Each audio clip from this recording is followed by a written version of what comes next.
할리우드에 어느 한 영화 감독이 있습니다. 현재 전세계 영화 감독 흥행 순위 28위에 있으며 굉장히 많은 팬과 굉장히 많은 안티팬을 가진 사람이죠. 그의 이름은 바로 할리우드의 딥다크 슬로우모션 성애자 잭 스나이더입니다.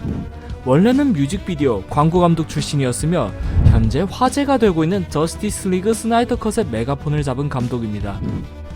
원래 영화 저스티스 리그의 극장판 또한 잭 스나이더가 감독이었지만 가족사로 인해 제작 도중 하차하게 되었고 그 뒤를 어벤져스 1, 2의 조스 웨던이 맡게 되었습니다.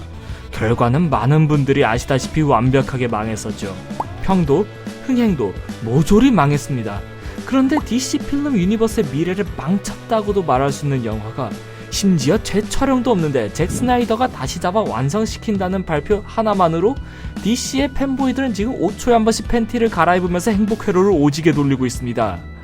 도대체 잭 스나이더가 어떤 감독이길래? 오늘은 할리우드의 영화 감독 잭 스나이더에 대해 간단하게 핥아보겠습니다. 잭 스나이더라는 감독을 짧게 표현하자면 바로 화면 빛는 장인입니다. 액션, 화면의 때깔만큼은 할리우드의 0티어 감독이라고 할 수 있죠. 망한 영화들도 그래도 화면은 멋있었다, 이런 평이 항상 나오더군요. 대표적인 300을 예시로 들어봅시다. 영화 300은 사실 스토리텔링적인 부분이나 역사 고증적인 부분을 깔려면 한없이 깔 수 있어요. 하지만 300은 비주얼 하나만으로 그 모든 비판을 잠재울 힘이 있죠. 채도가 절제되고 명암 대비가 극명한 화면의 색깔은 영화의 비장한 분위기를 살려주고 있으며 영화에 등장하는 모든 인물, 그러니까 엑스트라들의 액션의 합까지 완벽합니다. 전 정신이 사납게 카메라를 흔드는 액션보다는 300처럼 누가 누구를 어떻게 무엇으로 어디를 쑤시는지 확실히 보여주는 액션을 좋아합니다. 최근 영화계에서 이러한 액션의 권위자를 뽑으라면 존윅 시리즈의 감독 체드 스타일스키를 뽑을 수 있겠네요. 다만 300과 존윅의 액션의 차이를 말하자면 슬로우 모션의 유무라고 할 수 있겠습니다. 잭 스나이더는 슬로우 모션 성애자라는 별명이 있을 정도로 영화에서 슬로우 모션 정말 자주 애용합니다. 좀 많이 좋아하는 것 같아요. 과유불급이란 말이 떠오를 정도로 말이죠. 사실 이 부분이 잭 스나이더의 좀 고질적인 문제점이긴 해요. 멋있는 슬로우 모션, 화면, 액션 시퀀스가 한 영화 안에 많아도 너무 많다는 것이죠. 옛말에 다다익선이라고 많으면 많을수록 좋은 게 아니냐 라고 생각하실 수 있습니다. 하지만 하이라이트 수준으로 멋진 장면이 너무 많으면 정작 가장 기깔나야 하는 하이라이트의 힘이 쭉 빠져버리거든요. 제가 영화 300을 좋아하기는 하는데 영화를 보다 보면 좀 루즈해진 느낌이 없다고 말할 수 없습니다.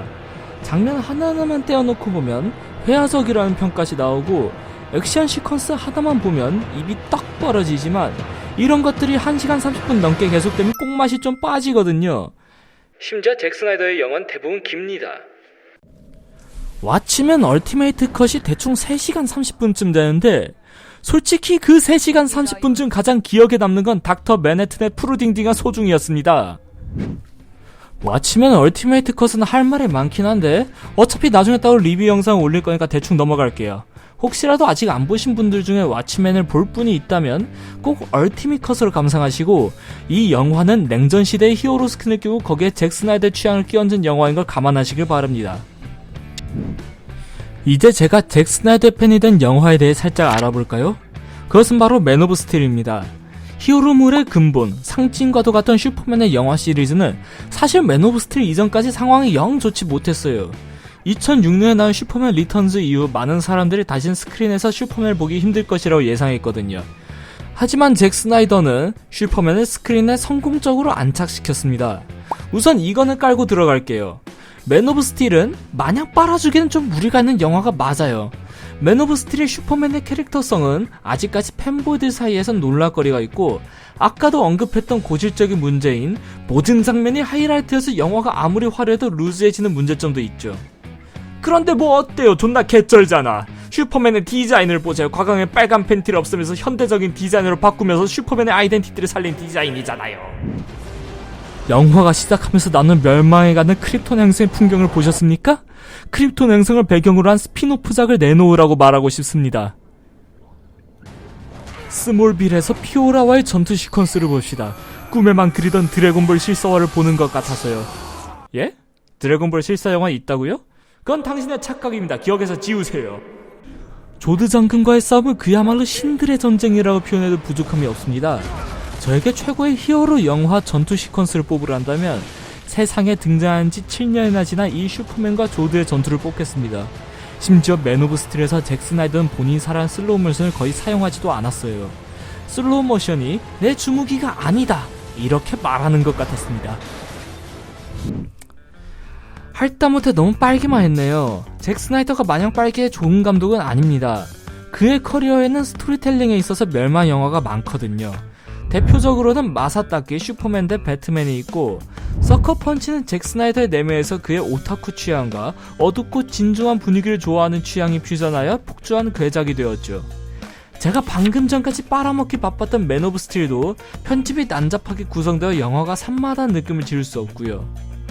정리하자면 잭 스나이더 감독은 시각 효과, 영상미에 있어서는 끝판왕급이지만 스토리텔링이나 편집에 있어서는 애매한 또는 별로 좋지 못한 감독으로 평할 수 있습니다. 다시 저스티스 리그 스나이더 컷 얘기를 한번 해볼까요? 잭 스나이더는 극장에 개봉했던 조스 웨던의 저스티스 리그에 대해 극장판의 각본은 조스 웨던의 것이며 내가 하차전까지 촬영한 분량의 4분의 1만이 극장판에 들어갔다라고 언급했습니다.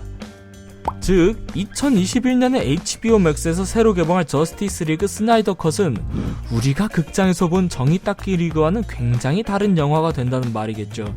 예상 분량도 4시간 정도 된다고 하니 DC와 HBO 맥스에서 스나이더에게 제대로 판을 깔아준 겁니다.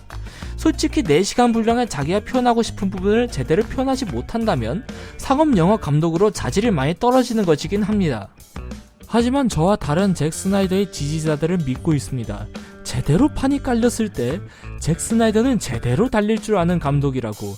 직접 방대한 양의 스토리보드를 만들어 장면을 설계하는 할리우드의 딥다크한 변태 오타쿠는 우리의 기대를 배신하지 않을 것이라고.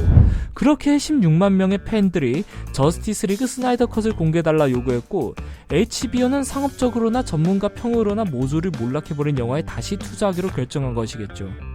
여담으로 잭 스나이더가 윗선에 추가 촬영까지 요구했지만 그 부분은 거절당했다고 합니다. 다만 배우들의 추가 녹음이나 특수효과 같은 후반 작업 같은 부분은 지원해준다고 하네요. 이해할 수 있는 결정입니다. 사실 이 정도 지원만 해도 팬보이들한텐 감지덕지한 부분이고요. 오늘의 영상은 여기까지입니다. 잭 스나이더의 팬으로서, DCEU를 지지하는 팬으로서 이번 저스티스 리그 스나이더 컷이 대성공을 거두었으면 좋겠습니다. 구독과 좋아요는 유튜브 편집자의 정당한 노동권과 제 사리 사역에 굉장히 많은 도움이 됩니다. 격렬하게 RTX 3090을 사고 싶다. 그리고 유튜브 저작권 문제 때문에 다루진 못했는데 잭 스나이더 영화 OST들을 하나같이 다 끝내주니까 찾아서 들어보세요. 맨 오브 스틸의 플라이트는 아직도 들을 때마다 질입니다.